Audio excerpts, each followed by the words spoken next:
Urea खाद को लेकर हर साल किसान परेशान रहते हैं। जगह जगह धरने प्रदर्शन होते हैं। इस बार भी यूरिया खाद की कमी नजर आ रही है। कांग्रेस की पूर्व प्रदेशाध्यक्ष और पूर्व केंद्रीय मंत्री कुमारी सैलजा का आरोप है कि सरकार के हर साल यूरिया की कमी रहती है, जिसके चलते किसान परेशान रहते हैं। उन्होंने कहा कि इस मुद्दे को लेकर उन्होंने कई बार इस मुद्दे को उठाया। कभी इंडस्ट्री की बात आ जाती है, कभी एग्रीकल्चर की बात आ जाती है।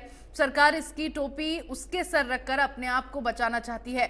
उन्होंने कहा कि सरकार किसान का भला नहीं करती, तो वही कृषि विभाग के डिप्टी डायरेक्टर आदित्य डबास का कहना है कि 15 जुलाई से यूरिया खाद की डिमांड बढ़ेगी और तब तक यूरिया का प्रबंध हो चुका होगा। उन्होंने कहा कि यूरिया सप्लाई करने वाली एजेंसियों को ही हिदायत जारी कर दी गई है। ये हमने पहले भी उठाया और ये बार बार पिछले सालों में हम उठाते रहे। जब समय आता है तो हमेशा हमेशा इसकी किल्लत होती है और सरकार बयानबाजी करते हुए नहीं कोई किल्लत नहीं है, कोई कमी नहीं है, मिल रहा है, ये है वो है, ऐसे करके ये समय निकाल देते हैं। और हर बार हुई है, हर बार उठाया भी गया है, हमने भी उठाया इस बात को कि ऐसा क्यों होता है। तो कभी इंडस्ट्री की बात आ जाएगी, कभी एग्रीकल्चर की आ जाएगी, इसकी टोपी उसके सर, उसकी टोपी उसके सर। सरकार, जैसा मैंने कहा, माहिर है इस तरह की बातों में। असली में जहाँ चाहिए वहाँ मिलता नहीं है। देखो, अन्नदाता के साथ इस सरकार ने हमेशा भेदभाव किया है।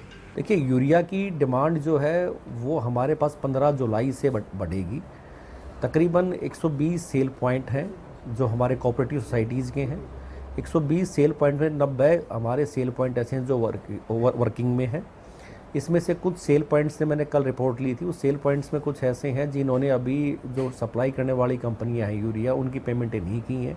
जैसे मुख्य तौर पे इफको है, कि किरेबको और आईपीएल कंपनी है। हमने उनके अधिकारियों को बुला करके एक बैठक की थी कि भाई आप नियमित तौर पर जो आपको सप्लाई ऑर्डर्स हैं, जो आप सप्लाई ऑर्डर्स को अपनी नियमित करें। उसमें एक किरेबको कंपनी का ये है कि किरेबको कंपनी का अभी तक उनका जो ट्रांसपोर्ट का टेंडर है वो नहीं हुआ है। उसमें थोड़ी अड़चन आ रही है कि उन्होंने कहा कि हम जल्दी इसको सॉर्ट आउट कर लेंगे।